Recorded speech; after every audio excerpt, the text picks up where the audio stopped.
বাংলাদেশ ছাত্র অধিকার পরিষদ। এখানে উপস্থিত আছেন গণ অধিকার পরিষদের কেন্দ্রীয়, বিভাগীয়, ঝিনাইদহ জেলা, বিভিন্ন উপজেলা, ইউনিয়নের নেতৃবৃন্দ, সবাইকে সালাম, আসসালামু আলাইকুম। ভালো আছেন সবাই?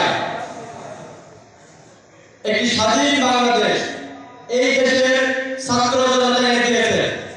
এই স্বাধীন বাংলাদেশটাকে আমরা নিজেদের মতো সুন্দর করে গড়ে তুলতে চাই।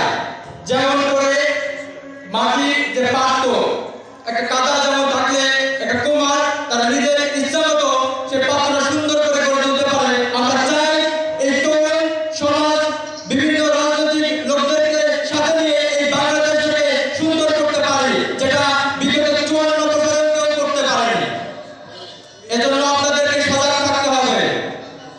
আমার ছাত্র ভাইরা, আপনারা বিভিন্ন কলেজ, আমাদের যে ছাত্র অধিকার পরিষদের ঘাঁটি গড়ে তুলবে, বিভিন্ন কলেজ ভিত্তিক আমাদের কার্যক্রম ভিত্তি করতে হবে, বিভিন্ন কলেজ কমিটি করতে হবে আমাদেরকে। আজকে তরুণরাই আগামীতে জাতীয় নেতা হবে, আজকে তরুণরাই আগামীতে মেম্বার, চেয়ারম্যান, এমপি, মন্ত্রী হবে। সেজন্য আপনাদের এখন থেকেই সুন্দরভাবে গড়ে উঠতে হবে। আমি বিশ্বাস করি এই তরুণ সমাজ কোনো দুর্নীতিবাজ হবে না, কোনো চাঁদাবাজ হবে না।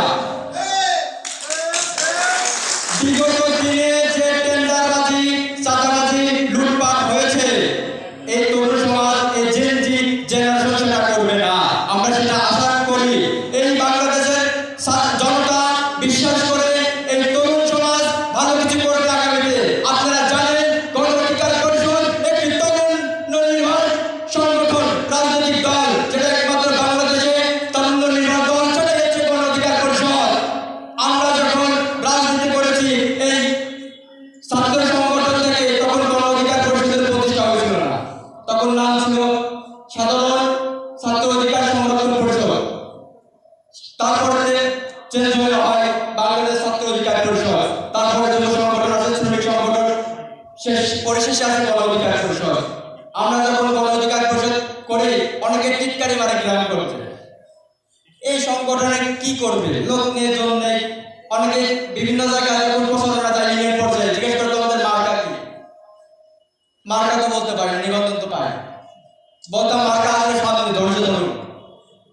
এখন মার্কা পেয়েছি না, নিবন্ধন পেয়েছি। আমরা যখন মানুষ যখন আমাদেরকে এই যে আমাদের মনোবল নষ্ট করার জন্য একটা প্ল্যান করতো, আমাদেরকে কানে কুমন্ত্র দিত, আমাদের সেটা শুনতাম, তাহলে আমাদের নিবন্ধন পাইতাম, এই দল তো আমরা থাকতে পারতাম না। সবাই এরকম কিছু টানতে চলে যেত। কিন্তু না, আমরা স্বপ্ন দেখেছি আমরা নিবন্ধন পাবো, আমরা প্রতীকও পাবো, এবং এখন স্বপ্ন দেখি এই গণ অধিকার পরিষদ একটি সরকার গঠন করবে। এখানে যারা উপস্থিত আছেন বিভিন্ন ইউনিয়নে, আপনারা এখান থেকে স্বপ্ন দেখতে হবে। আপনার মেম্বার হতে হবে, আপনার চেয়ারম্যান হতে হবে, আপনার উপজেলা চেয়ারম্যান হতে হবে, আপনার মেয়র হতে হবে। স্বপ্ন না দেখলে আপনি তো বাস্তবায়ন করতে পারবেন না। স্বপ্ন দেখেছি, নিবন্ধন পেয়েছি, প্রতীক পেয়েছি, ট্রাক মার্কা, একটা ভাইরাল প্রতীক, সবাই জানে। প্রচারণা করে যাচ্ছি, করবো সামনে ইনশাআল্লাহ। আপনারা হতাশ হবেন না। এখন বিভিন্ন জায়গায় দেখা যাচ্ছে এখনো সেই দখল দায়িত্ব রাজনীতি এখনো আছে। টিসিবি বলেন, বিজিএফ কার্ড বলেন, এই অর্থনৈতিক সময় অনেকেই বললো যে টাকার বিনিময়ে, অর্থনৈতিক সময়তে 2000-3000 টাকার বিনিময়ে লোক নিয়োগ দিচ্ছে। এতে কি তাদের ভালোবাসা বাড়ছে না কমছে? অবশ্যই কমছে। যে যেরকম কাজ করবে সে সেরকম ফল ভোগ করবে। বিগত দেখছেন না, এই আওয়ামী লীগ সরকার থেকে যে সরকারের যে অবস্থা হয়েছে, এটা থেকে কেউ যদি শিক্ষা না নিতে পারে, তাদের অবস্থা তো আওয়ামী লীগ সরকারের মতোই হবে, দেশ থেকে পালিয়ে যাওয়া হবে।